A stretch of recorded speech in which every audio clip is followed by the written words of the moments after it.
A big hello to all the aspirants out there. Welcome back to my YouTube channel. Let's crack it. Today I'm back with a new video. In this video, we are going to solve the two coding questions which were asked in TCS off-campus exam. So without much delay, let's start our video, guys. If you are not yet subscribed, subscribe to my channel. And here comes the very first question, guys. So this is Bob, a person called Bob. So I named it as Bob code. And actually, for all of you, just pause the video and try to read the question and understand the question, guys. Bob is exercising, and Bob is a person, he's exercising, but his exercise activity consists of n stacks. So n stacks, and he jumps from one to the other. But there is a particular condition, that he should jump only from one stack to the other stack, which is higher than the present stack. Like its height should be greater than the present stack. So seeing the sample test case, you will be understanding it clearly. N is the total number of stacks. So the initial value will be the integer, and then comes the array of integers, n integers. So 85, 23, 91. These are all the heights of the stacks. So then comes the current position of the stack. I mean current position on upon which Bob is standing. So find then. So 85. So there's a stack 85, 23, and another stack 91. Then comes the 72, 50. So these are the numbers of stacks. First position, second, third, fourth, fifth. So we'll be given an integer k, the present position of the stack, like second position. Bob is standing on the standing on the second one. So what are the possible cases? He can jump from 23, he can jump to 91, because the height of height of the third stack 91 is greater than 23.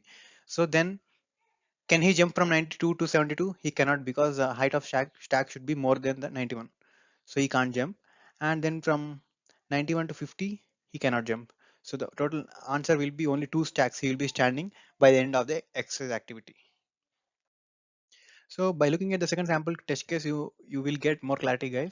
And here comes the second case. And for all those who are looking for the practicality in this code, just to put an end to it, because practically it's impossible for a person to jump from, like he's currently standing at the third stack. For example, if the 10th stack height is more than the third one, he cannot jump from third to 10th. So just look it in a way of a question and try to understand the question. Like it's framed. That's how it is framed. And coming to the test case here, n is equals to 4. So 76, 122, 81. These are the heights of the stacks. Presently standing at the second position, that is 1. So from 1 he can jump to 22. From 2 he can jump to 81, because 22 is greater than 1 and 81 is greater than 22. So total number of stacks upon which he stood will be 3. So this will be the logic of the code, guys.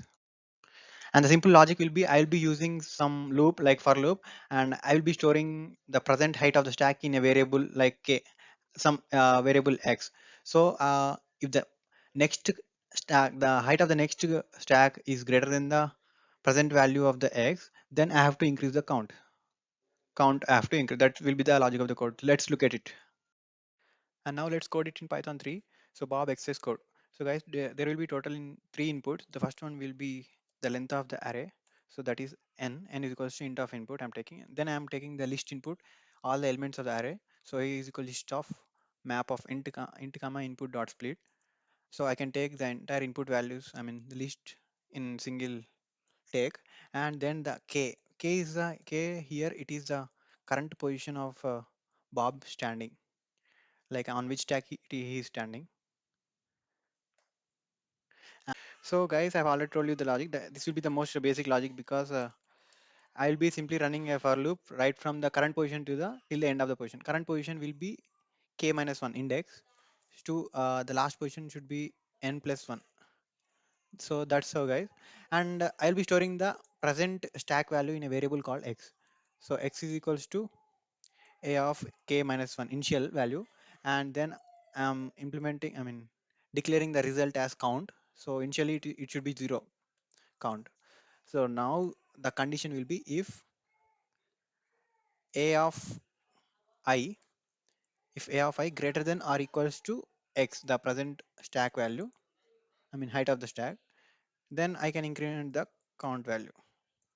Finally I can simply print, and there is a small change that will be the index. So in up to the loop should run until last index, that is n. So now I'm giving the input. So 4 will be the length of the input, and then the array values, then the current position of the on which he is standing. So this is the output, guys. We have got the correct output. That's it for this code. Moving on to the next, here comes the sum of bitwise r. So try to give a read to this question. So initially we are given an array of length n. So input initial, the first input will be the length of array, and then comes the array elements. So here the logic is simple, one line logic, that is the find. We need to find the sum of a or j or a of I, such that I less than j less than n. So we are having five different values, 5, 1, 2, 3, 4, 5. So we need to find the r value, bitwise r, of any two integers such that I less than j. So a of I or a of j. So if I suppose this array, there are five different values. So for j is equals to 1. So if I consider j value as 1, is there any I such that I less than j? So there is no value which is less than 1. So for j equals to 1, there is no value. No OR operations are performed. And then comes the j is equals to 2. For j is equals to 2, there is only one value possible, that is 1, 2 or 1. And r in 2 or 1, we get 3. And for j is equals to 3, two different values are possible because only these two values are less than 3. And for 4, three operations, 4 or 3, 4 or 2, 4 or 1. And for 5, these 4. So I hope you guys have got the logic. It's clear enough. And now I need to tell you about how to perform these or operations. Like for example, if I consider j is equals to 3, there are two operations, 3 or 1, 3 or 2. So how to represent 3 in binary? 8, 4, 2, 1, this is the binary representation. 3 can be represented as 1, 1, rest is 0. 1 can be represented as 0, 0, 0, 1. And performing OR operation, we get 1, 1, 1, 1, 1, 0. R will be 3.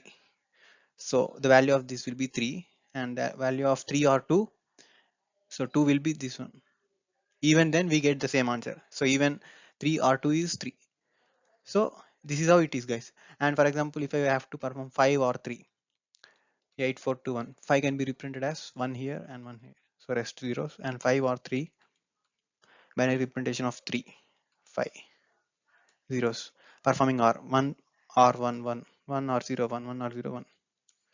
So 4, 2, 1, 7. So that is how it is, guys. So all these values are obtained by performing R. I hope you are clear enough. Let's look at the second sample case. So moving on to the next sample case 2. So here comes the initial array length to be n. It is 3, and the elements of array 2, 6, 1, 2, 6, 1. So now implementing the logic, guys.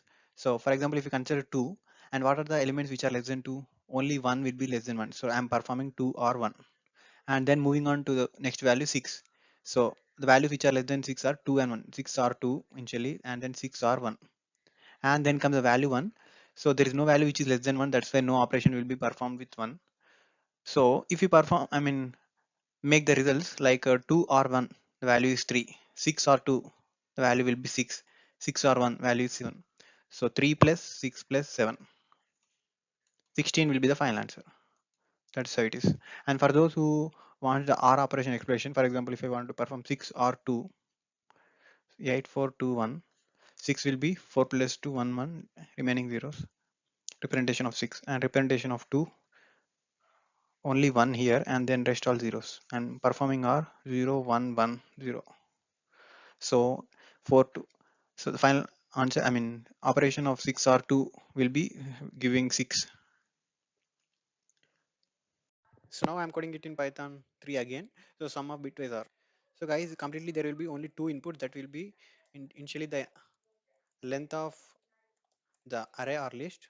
So I'm taking it in n is equals to int of input. Then I have to take the list. So this is how I have taken the list input.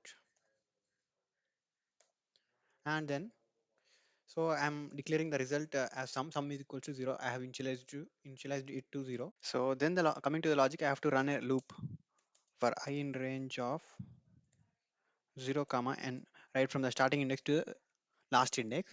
And also at the same time I have to run another loop because for j in range of 0 comma n. So guys, I have taken two loops because I have to take the sum of r operation for all the indexes such that if I greater than the j, I have to perform a of I or a of j. So if I greater than j. Only if the condition satisfies, I can add this to the result. Sum plus is equals to a of I or a of j. So that's it. So here R symbol will R, bitwise R. Then I can directly print the result. Print sum. I can execute this code. I'm giving the output as 5, the length of array, and then 1, 2, 3, 4, 5 elements. It's perfect. So that's it for this code, guys.